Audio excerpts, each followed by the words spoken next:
আগে ওই বিল্ডিংটা দেন না, ওই আপনি তো গেছেন না ওই রুমের মধ্যে? আমি গেছি।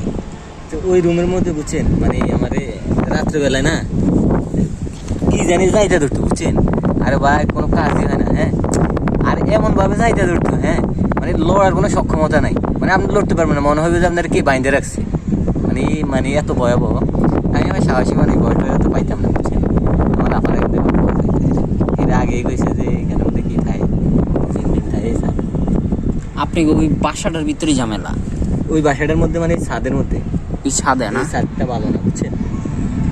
এই যে বাসার ছাদটা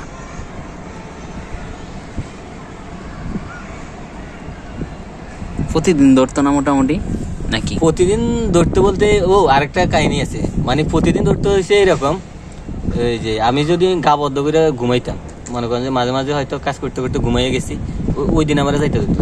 আর যাইতে ধরার একটা কারণ আছে, যদি আপনি যদি হ্যাঁ এই যদি আপনি যদি এইভাবে সোজা হয়ে শোন না, নাক বরাবর যদি আপনার পায়েরই থাকে না, আপনার ওই দিন যাইতে ধরবো বুঝছেন। আচ্ছা আচ্ছা। তো ওই যার মধ্যে মানে মানে প্রায় সময় মানে যাইতে ধরতো। আর যদি যেদিন মনে করেন যে এটা গা বদ্ধ করে ঘুমাইতাম, ওই দিন আর যাইতে ধরতো না। আর যেদিন যাইতে ধরতো একবার যদি জাগতাম ভাই আর ঘুমাইতো না, এই বইয়া থাকতাম, বইয়া বইয়া শুধু এটা এটা পড়তাম, সুরামুরা পড়তাম, রাত ভয় লাগতো। মানে গ্রামের মধ্যে গেছিলাম আর কি বুঝছেন। তো আমাকে বাড়ির পাশে একটা রাস্তা আছে, রাস্তা এটা দিয়ে সবসময় হাঁটাচলা করতাম, রাত্রে হলে বাইরে হয়ে হাঁটতাম। তো একদিন প্রায় রাতের 11:30 পর্যন্ত আমার সাথে আমার একটা ভাই ছিল। তো এই চলে গেছে, পরে আমিও বাসায় গেছি, দেখি কারেন্ট নেই। এই বাইরে হয়েছি, বাইরে হয়ে রাস্তার মধ্যে বসে রয়েছি বুঝছেন। বসে রয়েছি ভাই, এত রাত্রে কোনো দিকে মানুষ নাই।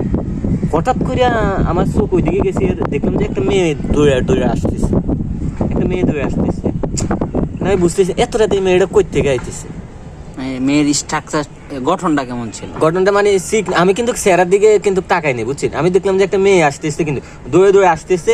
আইসা মনে করেন যে আমার থেকে প্রায় 5-6 ফুট দূরে ওইখান পর্যন্ত আইসা মনে করেন যে থামে গেছে, দৌড়ে না। তো আস্তে আস্তে যাইতেছে আমার পাশ দিয়ে। আমি কিন্তু ভাই আমি ভয়ে কিন্তু আমি চেহারার দিকে তাকাইনি, শুনলাম নাকি কি কঙ্কালের মতো থাকে এইটা সেইটা, ওই কারণে আমি ভয় কিন্তু তাকাইনি।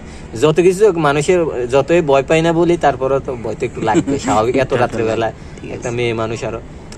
তো পরে মনে করেন যে ও আসছে আমার কাছ থেকে, আমার ক্রস করার সময় কিন্তু হাইটে হাইটে গেছে, কিন্তু তুই ক্রস করার সময় হাইটে হাইটে গেছে, আমারে ক্রস করার পরে আবার দিছে দৌড়, দৌড়তে দৌড়তে দৌড়তে দৌড়তে যাইতে। আমি কিন্তু ভাই আমার কিন্তু ভয় পাই যেন ওই রকম ভয় না। তো আমিও আবার কিসছি, আমি কই আসলে আসলে এটা কি কোনো খারাপ কিছু নাকি কোন বাড়ির কোনো মেয়ে কোনো প্রবলেম টবলেম হয়েছে কিনা। তো আমি আবার পিছন পিছন হাইটে হাইটে একটু গেছি। তুই ওইখানে যে দূরে মনে করেন যে প্রায় অনেক দূরে মনে করেন যে একটা লাইট দেখা যায়, রাস্তা তো সোজা, এখান থেকে দেখা যাইতেছে লাইটের আলো দেখা যাইতেছে।